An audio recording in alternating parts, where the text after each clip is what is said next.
মিরাটের কারখানায় কর্মরত মদন হঠাৎই হৃদরোগে আক্রান্ত হয়ে মারা যান। মদনের মৃত্যুর পর তার স্ত্রী 2 শিশু সন্তানকে নিয়ে সংসারের খরচ চালাতে হিমশিম খাচ্ছেন।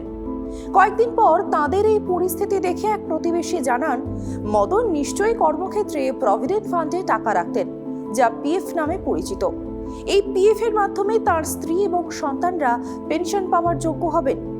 এমপ্লয়িজ প্রভিডেন্ট ফান্ড অর্গানাইজেশন বা ইপিএফওর সঙ্গে যুক্ত কর্মচারীরা নিজেদের এবং তাদের পরিবারের জন্য বিভিন্ন সুবিধা পান, যা খুব কম লোকই জানেন। এরকম একটি সুবিধা পেনশন সম্পর্কিত। যে সমস্ত কর্মচারীরা ইপিএফওর সদস্য, তাদের বেতনের একটি অংশ প্রতি মাসে পিএফ এর জন্য কেটে নেওয়া হয়, যা শুধুমাত্র অবসর গ্রহণের জন্যই জমা হয় না, বরং পরিবারের জন্য আর্থিক নিরাপত্তাও দিয়ে থাকে। 58 বছর বয়সে অবসর নেওয়ার পরেই কর্মচারীরা পেনশন পাওয়ার অধিকারী হন। কর্মচারীর মৃত্যু হলে পরিবারের সদস্যরা পারিবারিক পেনশনের সুবিধাও পান। এই সুবিধাটি ইপিএস 95 এর অধীনে দেওয়া হয়ে থাকে। কোম্পানি কর্মচারীর মাসিক বেতনের 12% বেসিক এবং ডিয়ারনেস অ্যালাউন্স বা ডিএ উভয়ের জন্য কেটে নেয়। এই পুরো পরিমাণ পিএফ অ্যাকাউন্টে জমা করা হয়। উপরন্তু কোম্পানিও 12% কন্ট্রিবিউশন করে, যার 8.33% কর্মচারীর পেনশন স্কিম বা ইপিএস এবং অবশিষ্ট পরিমাণ পিএফ অ্যাকাউন্টে যায়। পেনশনের পরিমাণ মূল বেতনের উপর ভিত্তি করেই গণনা করা হয়। প্রতি মাসে কর্মচারীর পেনশন অ্যাকাউন্টে 1250 টাকা জমা করা হয়। 2023 সালের 11 জুলাই পর্যন্ত পেনশনের পরিমাণের জন্য সম্পূর্ণ বেতন থেকে কেটে নেওয়ার অপশনও ছিল। যদি কমপক্ষে 10 বছরের জন্য পেনশন অ্যাকাউন্টে অবদান রাখা হয়, তাহলে কর্মচারী অবসর গ্রহণের পরে আজীবন পেনশন পাওয়ার যোগ্য হয়ে ওঠেন। পেনশনের পরিমাণ একটি সূত্র ব্যবহার করে নির্ধারণ করা হয়। ন্যূনতম পেনশন হলো 1000 টাকা প্রতি মাসে।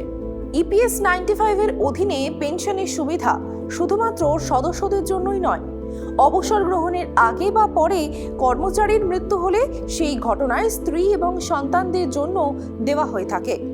এই স্কিমের অধীনে পরিবারের সদস্যরা কখন এবং কী ধরনের পেনশন পান, আসুন তা জানা যাক।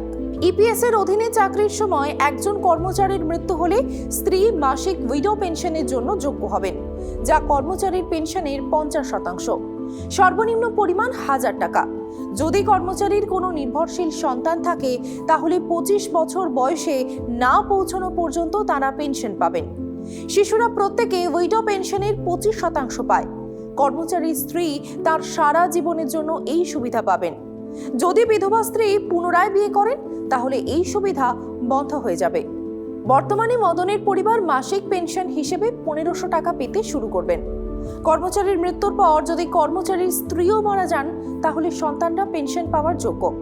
অরফান পেনশন স্কিমের অধীনে উইডো পেনশন হলো পেনশনের পরিমাণের 75%, আর এই সুবিধাটি 2 সন্তান পর্যন্ত পাওয়া যায়।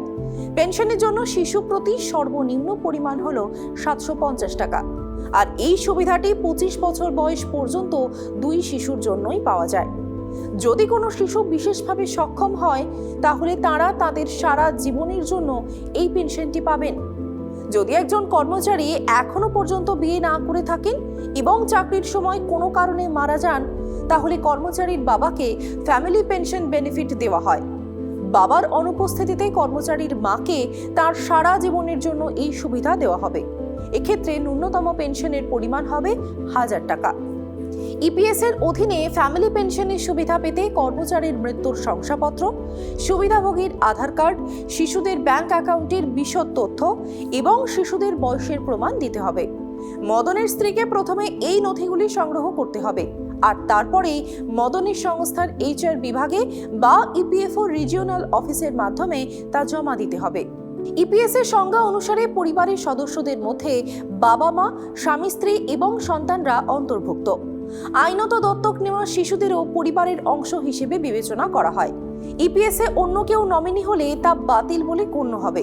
স্বামী স্ত্রী এবং সন্তানদের অটোমেটিক ফ্যামিলি পেনশনের সুবিধাভোগী হিসেবে বিবেচনা করা হয়।